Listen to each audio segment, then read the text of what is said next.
Hey, Algebra 1, we are still working with inequalities, but now we have compound inequalities, which means we have two different inequalities in the same problem.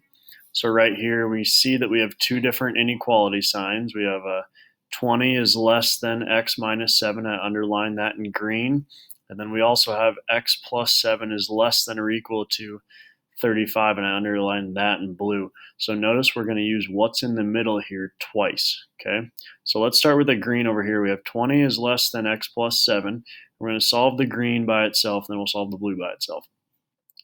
I have x plus 7, so I want to get that 7 over to the other side because we want to get x by itself. 20 minus 7 is 13, so we have 13 is less than x, or you could read it backwards, x is greater than 13. I like to always have the x on the left side, the variable on the left, because then we can use that chart that we used yesterday to plot it. So x is greater than 13. Now over here in the blue, we're going to use what's in the middle again, and then what's on the right side. So x plus 7 is less than or equal to 35. Going to subtract 7, and we have x is less than or equal to 28. So on my number line, I need the number 0, I need the number 13, and I need the number 28. Well, x is greater than, if you refer to your chart, that's an open circle with a line going to the right. You can see the green line here going to the right. And then at 28, it's less than or equal to, so that's going to be a closed circle because it's equal to, and less than goes to the left. Since they both go towards each other, we just have a solid line in between. And so that was an and example because it's between, and is between. Here we have an or example, so it's one or the other. 3x minus 9 is greater than 45, or negative 7x is greater than or equal to 91. Over here in the green, we're going to add 9 to both sides, then divide by 3 to get x by itself. So x is greater than 17. Let's plot that here. Open circle going to the right. Refer to your chart.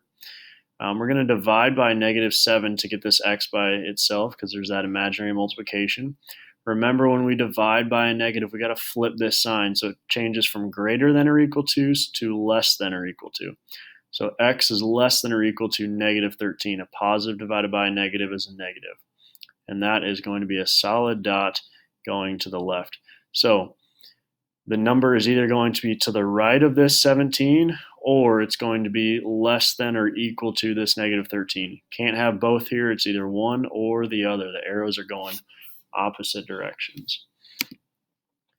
Last example, we have another and here. 5 over 2 times y is greater than 10, and negative y is greater than 2. Start here in the blue on the left. We don't like fractions, right? So how do we cancel? We multiply by the reciprocal. We take that fraction, we're going to flip it. So let's multiply by 2 over 5 instead of 5 over 2. Do that on both sides. The 2's are going to cancel, the 5's are going to cancel.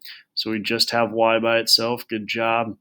Is greater than 10 times 2 is 20, and we divide by 5. 20 divided by 5 is 4. So y is greater than 4. And we also say at the same time, negative y is greater than 2.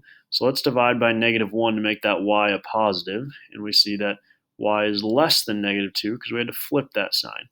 Now, is any number less than negative 2 while also being greater than 4? Let's look at our chart here that we plotted. Use that table from 1.5. And we see that the arrows are going opposite directions. So if I have a number over here, it's in the blue, but there is no way it would be over here in the orange. So like if we looked at 10, 10 is greater than 4, but it's not less than negative 2. So there is no number out there in the world that is greater than 4 and also less than negative 2. So we say no solution. And that's because the arrows are going the opposite way and it's an and equation.